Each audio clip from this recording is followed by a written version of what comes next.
period. And language reflects the society. Okay. We do have dialects, but you're not going to learn dialects through this course, okay? I'm not teaching you dialects. Okay. But you do need to know this. This is important. I don't know if you ever met a Korean student before. Have you ever had a Korean student who just came from Korea, FOB? Like, if you ever noticed him, or Naomi, when you traveled after you came to Korea and you have a chance to introduce yourself to Koreans, and if you hear Koreans introduce themselves, do you notice something about age? I mean, I know age is very important. Okay. I know that the level, like the oldest person always says something first, but I don't really know exactly. Okay. If you ever mix words with Koreans and see Koreans for the first time and have a chance to introduce yourself, and you will hear that Koreans always mention their age at the first glance. You'll be like, "Hi, I'm Naomi. I'm 20, 21. Nice to meet you." Which is not common for English speakers. Okay, I mean, you don't really have to say age at the first meeting, right? At the first encounter. In Korea, age matters because it decides which speech you have to use. Okay? Because you don't want to be rude. Okay? You don't want to be rude. You want to use the proper language. And in order to do that, you have to know the age. Okay? The age is a standard that decides which language you use. Okay? There were 6 speech levels in the medieval Korean. Okay? Now we have about 3. Which means when you learn Korean, you have to know all 3 levels in order to speak Korean properly. Okay? We have polite formal. Okay? Which usually has nida or da ending.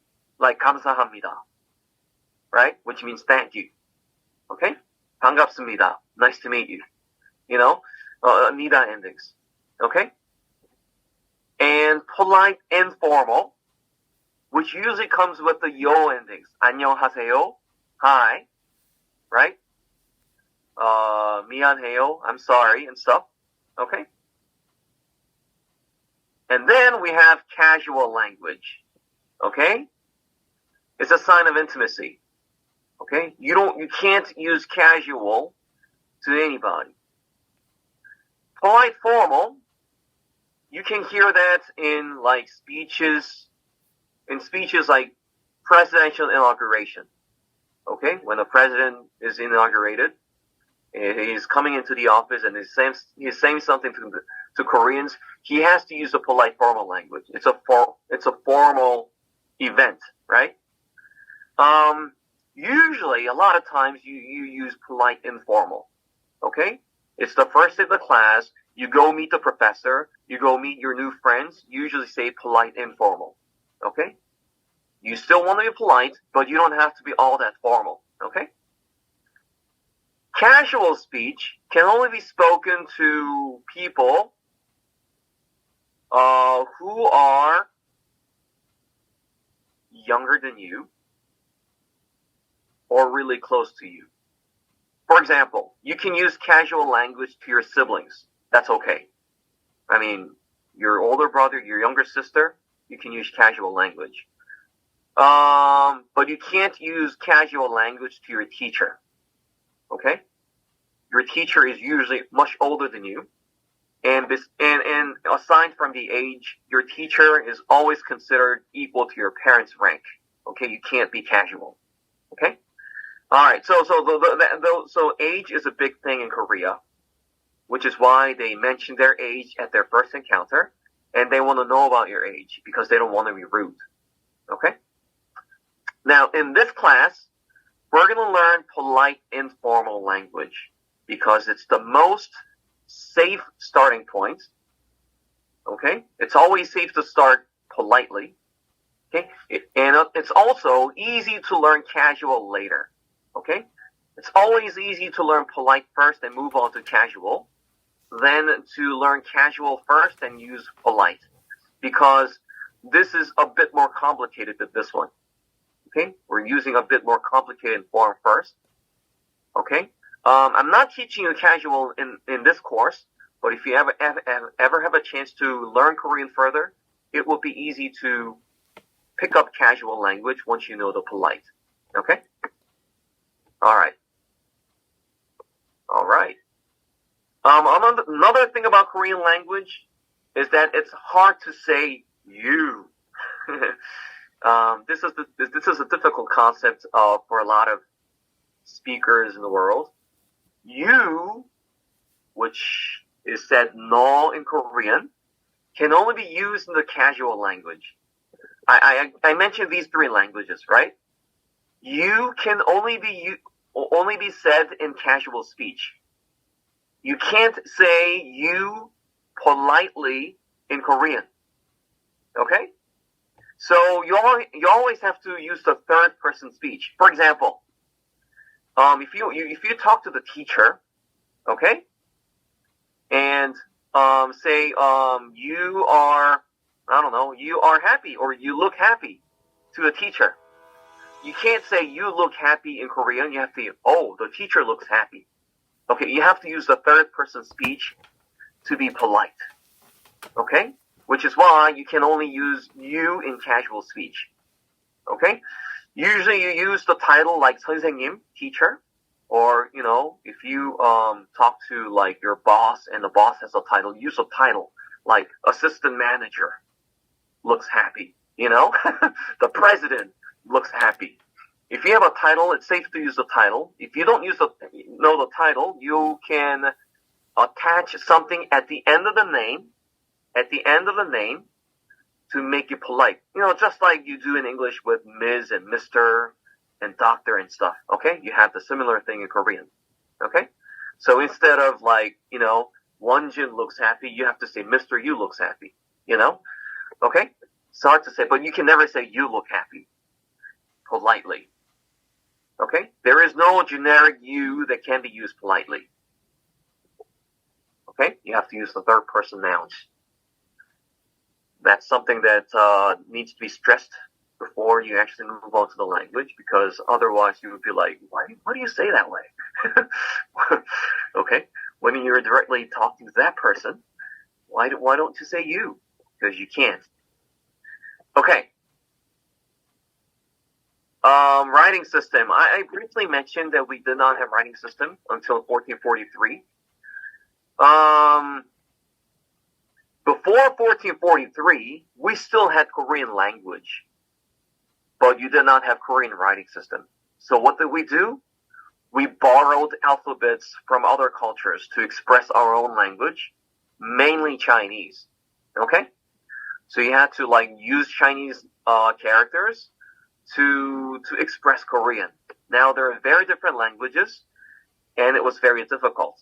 So King Sejong, this is one of the few kings in Korean history who earned the title the Great, King Sejong the Great. One of the reasons he became the Great is because he invented the language writing system. Okay, Hangul. Okay, in 1443, and he did it by himself. He did not order one of his attendants to do that. Okay, he did it by himself. 1443, he invented the characters. So this is the initial writing, like the first manuscript written in Korean language. And you can see like some words are written in Chinese, and some in Korean. If you know how to read Korean, this would look a little weird, because this is medieval Korean, and there are some vowels that don't exist anymore in 21st century Korean. Anyway,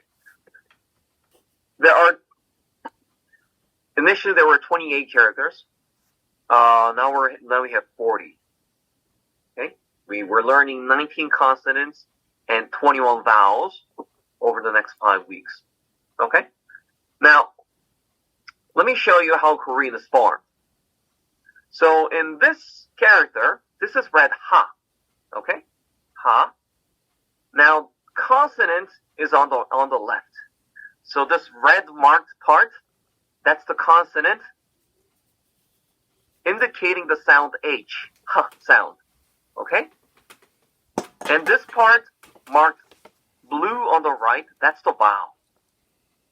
This is pronounced ah. So together, this is ha. Okay? Now, Hangul characters are combined into syllables that form a block. Okay? So they have to stick together to form a syllable ha. In Korean language, you can't just write ah by itself. Okay? Always has to be combined with a consonant. Okay? Now, some syllables go top to bottom. This syllable is pronounced bu. The consonant on the top is b, b, and the vowel at the bottom is u. So together, it's pronounced bu, b, u, bu. Okay? Bu. So some words go side by side, and some syllables go top to bottom. We're going to get more to that as we learn Hangul. Okay? All right. Korean as a foreign language.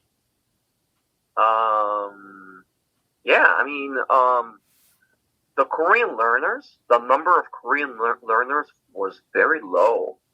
We didn't have a lot of Korean learners back up until 1990s. It was only after like the 2000s, with the rise of Korean culture and dramas and everything, that we gather more learners from around the world.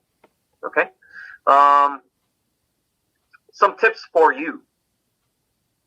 There is no stress in Korean language. Stress is an important thing in English, right? Dessert is different from desert, right? Depending on where you place the stress, it changes the meaning, right? In Korean, you don't have stress. In the word 스트레스, all four syllables are spoken with the same strength, okay? 스트레스. It's not 스트레스 or 스트레스 or anything. It's just 스트레스. No stress in Korean, okay? And please do not rely on romanization, okay? We're going to learn Hangul, and soon after we learn Hangul, dump your English romanization, okay? Don't write in English, okay? Because the sounds are different, okay? Now, pronunciation. Yes, I do want you to pronounce pronunciation, but please don't worry about it too much, okay? Koreans love to hear Korean from foreigners. So if you walk on the streets in Korea and if you speak Korean, even if you have a lousy pronunciation and you're definitely a foreigner, they still love to hear it, okay? You don't have to be embarrassed by, your foreigner sounding Korean.